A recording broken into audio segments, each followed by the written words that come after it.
History isn't always about kings on thrones or dates in dusty books. Sometimes it's about raw survival, where cousins turn on cousins, whole villages vanish in a single night, and betrayal tastes sharper than the sword. Today we're counting down the 15 most gruesome ancient clan battles ever fought. Stories so brutal you'll feel the ground shake beneath you. From blood-soaked valleys to betrayals at the dinner table, this is not the history you learned in school. This is the history that scars. Let's dive in. 15. The Mahabharata War. If you thought Game of Thrones was wild, this was the original. Two branches of the same royal family, the Pandavas and the Kauravas, lined up millions on the plain of Kurukshetra. Brothers killed brothers, teachers cut down their own students, and mothers wept over sons who slaughtered each other. Ancient poets said the sky darkened with arrows, and the earth drank rivers of blood. One moment you have a child emperor, the next, gone in the carnage. Whether you see it as myth or history, the message is the same. When kin fight kin, nobody wins. And that's why it sits here as the ultimate cautionary tale, where family feud escalated into the apocalypse. 14. The Hatfields and McCoys. Picture this: Appalachia in the late 1800s. Mountains, moonshine, and one stolen pig. Yes, a pig. That silly dispute spiraled into decades of blood-soaked revenge. A forbidden romance between the families only poured gasoline on the fire. Then came ambushes, arsons, public executions, and shootouts that left corpses in the snow. Imagine raising your kids where bedtime stories weren't fairy tales, but warnings. Don't cross the river, the Hatfields are waiting. Newspapers turned the feud into legend, but to those who lived it, it was fear in the air every single day. It all started with a hog and pride, but it ended with dozens dead and two names forever cursed together. 13. Glencoe, Scotland, 1692. The Highlanders were known for hospitality. You share food, drink, a roof, but what if your guests are secretly plotting to kill you? That's exactly what happened to the MacDonalds of Glencoe. They welcomed soldiers into their homes, shared bread, whiskey, laughter. Then, before dawn, those soldiers drew their swords. 38 killed on the spot, women and children fleeing into snowstorms where many froze to death. Imagine dying not by an enemy's hand, but by the knife of someone you broke bread with hours earlier.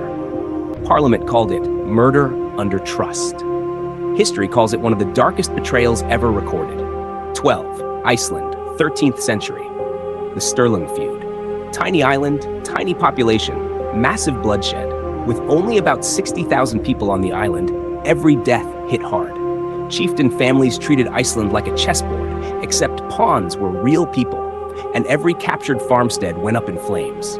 Battles like Örlygsstaðir left piles of bodies in fields that once fed their killers. Imagine running into someone at the market, knowing that next week you might be ordered their house. The sagas remember every bill, every torch thrown in the night, every outlaw driven into the wilderness. Per capita, it's one of the deadliest civil wars in European history.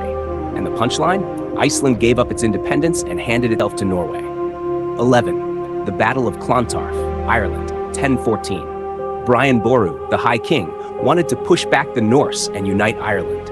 Instead, he walked into one of the bloodiest days of the Middle Ages. From sunrise to sunset, the field turned into a meat grinder. Kings and champions fought to the death, piles of bodies blocked rivers, and victory came at the cruelest price. Brian himself was cut down in his tent after the battle.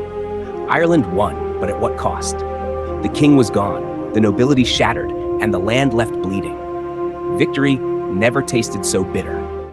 But before we get to the next one, let me ask you something. If you love stories like these, the kind of history school never dared tell you, then stop what you're doing and hit subscribe right now. Don't wait till the end, because you'll forget. Subscribe now so you never miss the next drop, because trust me, they only get bloodier from here. 10.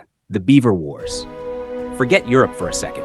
In North America, the fur trade turned entire nations against each other.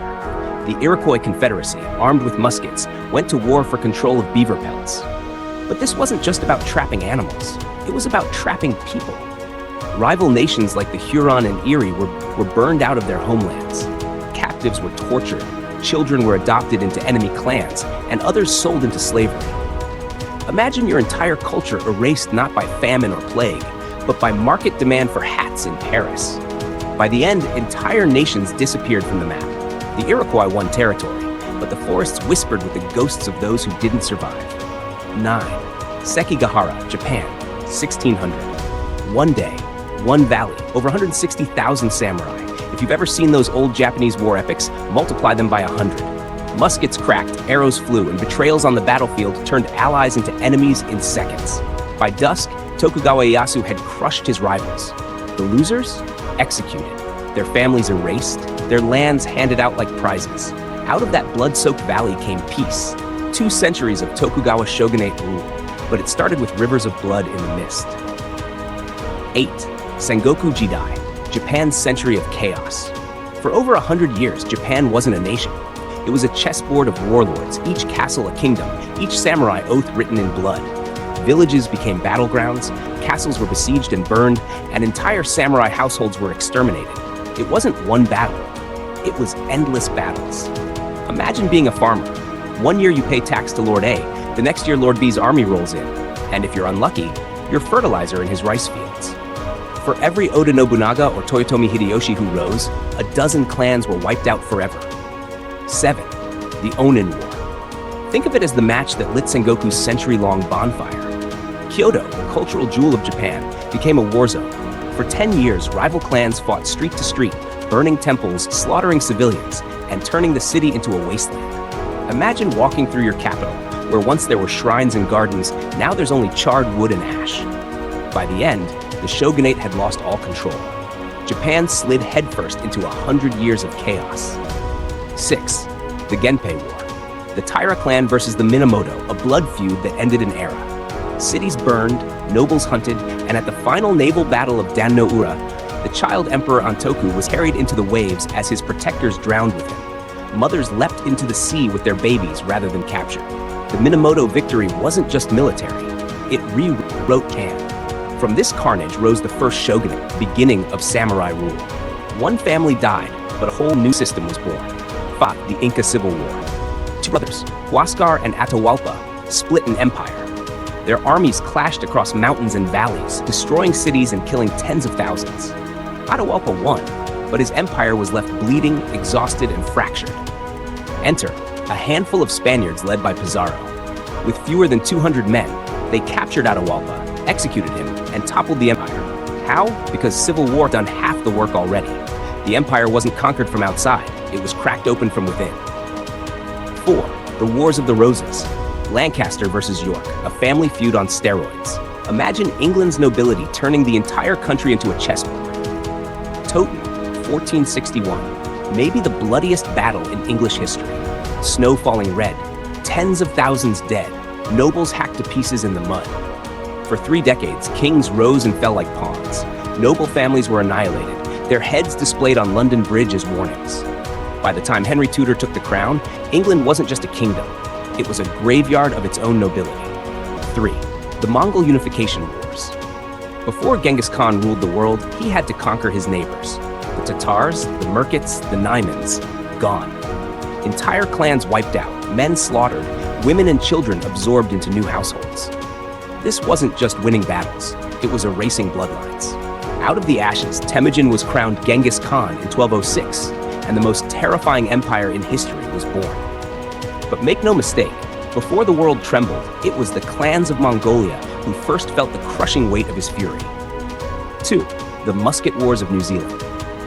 When Maori chiefs got hold of muskets, everything changed. Suddenly, ancient rivalries turned into massacres. Whole villages besieged, territories emptied, tens of thousands dead, captives enslaved, sometimes eaten as terror tactics. Imagine living in a valley where one morning you hear the crack of gunfire, and by sunset your tribe no longer exists. The Musket Wars didn't just kill people, they redrew the map of New Zealand.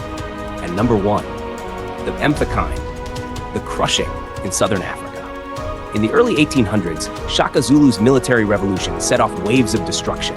Entire villages burned, refugee columns marched for days, and new nations like the Ndebele and Sotho were born from the wreckage. Some say millions died, others debate the numbers, but the scale of terror is beyond question. Imagine the horizon glowing red with burning kraals, the land echoing with screams, and survivors wandering, carrying only memories of what used to be. The Mfecane didn't just kill, it reshaped the entire human map of southern Africa. So tell me, which one of these battles shook you the most? Was it betrayal at Glencoe, the madness of the Musket Wars, or the crushing migrations of the Mfecane? Drop your thoughts in the comments, hit that thumbs up if this gripped you, And make sure you're subscribed, because the next story might be even darker.